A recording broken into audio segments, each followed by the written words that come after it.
जय मसीह की।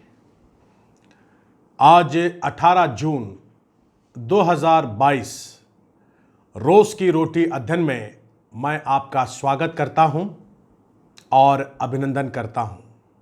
आज के दिन के लिए परमेश्वर का वचन है पहला पतरस 3 अध्याय और 12 पद, 1 पीटर चैप्टर 3 वर्ड्स 12।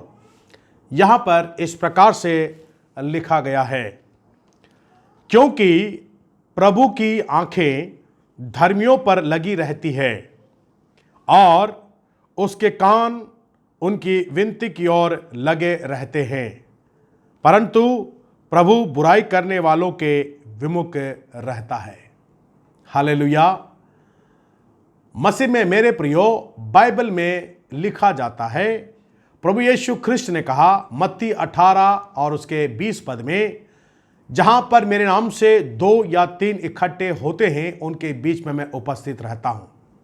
परमेश्वर का वचन यह भी कहता है कि जो धर्मी व्यक्ति होते हैं उनकी प्रार्थना बहुत प्रभावशाली और बहुत उसमें सामर्थ्य होती है।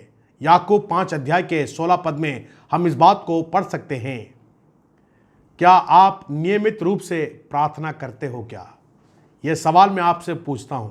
आप अपने आप से यह सवाल करिए, क्या आप रोजाना प्रार्थना करते हो? क्या यदि आप एक धार्मिक जीवन जीते हो, आपके प्रार्थना में सामर्थ्य हो सकता है।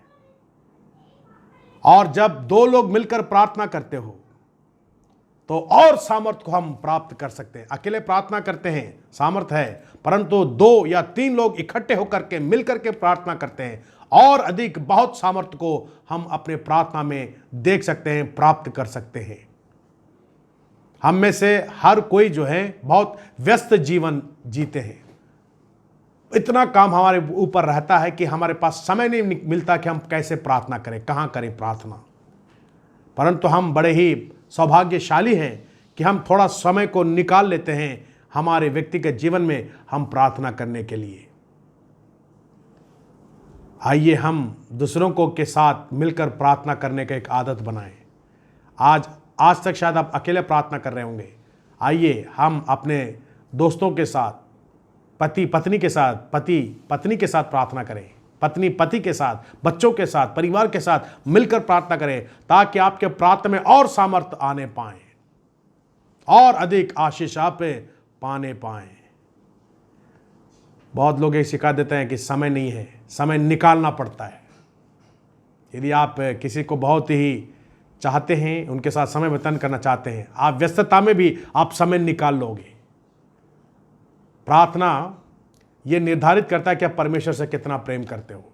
जितना अधिक प्रेम करते हो उतना अधिक आप प्रार्थना परमेश्वर से करोगे। परमेश्वर से निकटता में आने के लिए प्रार्थना सहयोग करता है। प्रार्थना के माध्यम से परमेश्वर के करीब जाते हैं। परमेश्वर हमारी सहायता करता है प्रार्थना के माध्यम से।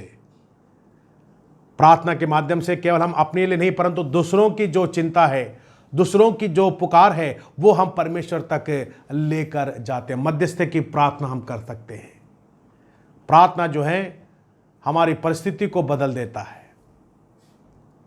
यदि हम आशीषित होना चाहते हैं, वैवाहिक जीवन में हम फलवंत होना चाहते हैं, तो प्रार्थना अनिवार्य है। प्रार्थना करना जरूरी है। मिलकर प्रार्थना करें, पति पत्नी बच्चे, पारिवारिक प्रार्थना करें। अगर पारिवारिक प्रार्थना नहीं है तो आप कभी भी आशीषित नहीं हो सकते हैं। मेरी यही आग्रह है कि हम प्रार्थना करें, क्योंकि परमेश्वर के वचन में लिखा है, प्रभु की आंखें धर्मियों पर लगी रहती है और उनके कान उनके विनती की ओर लगे रहते हैं। क्या आपकी धार्मिक प्रार्थना परमेश्वर सुनता है? क्या मेरी प्रार्थना है परमेश्वर आपकी प्रार्थना सुनकर आपको आशीषित करे पाए। प्रार्थना करें। हमारे विश्वास योग्य प्रभु, हम धन्यवाद देते हैं आज के सत्य वचन के लिए। आप महान परमेश्वर है, हमारी प्रार्थना को सुनने वाले परमेश्वर है। प्रभु, जब हम प्रार्थना करना चाहते हैं, शैतान हमें आलस करता है। प्रभु, जब प्रभु आप गेत्सेमनी बाग में प्रार्थना कर रहे थे, परमेश्वर पिता, पतरस, यूहन्ना, याकूब, उनसे आपने कहा कि 1 घंटा मेरे साथ प्रार्थना करो, परंतु हम देखते हैं प्रभु वो सो गए।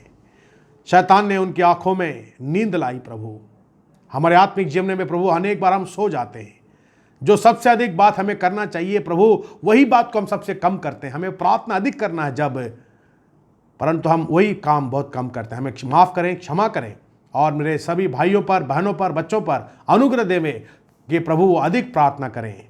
धर्मियों की प्रार्थना पर आप प्रभु जी प्रसन्न रहते हैं, उनकी दुहाई की तरफ आपके कान लगे रहते हैं। होने दे हमारी प्रार्थना प्रभु तुझ तक पहुँचे और तुझे प्रसन्न करने वाली हो सके।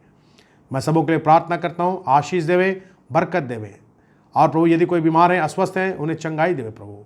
यदि कोई दुख में, संकट में, उनमें से उभारे प्रभु। जो मार्ग बंद है यीशु के नाम से खोल दिए जाए। हम धन्यवाद देते हैं हमारी प्रार्थना सुनने के लिए। प्रार्थना हमारे मुक्तिदाता प्रभु यीशु मसीह के नाम से मांगते हैं, आमीन।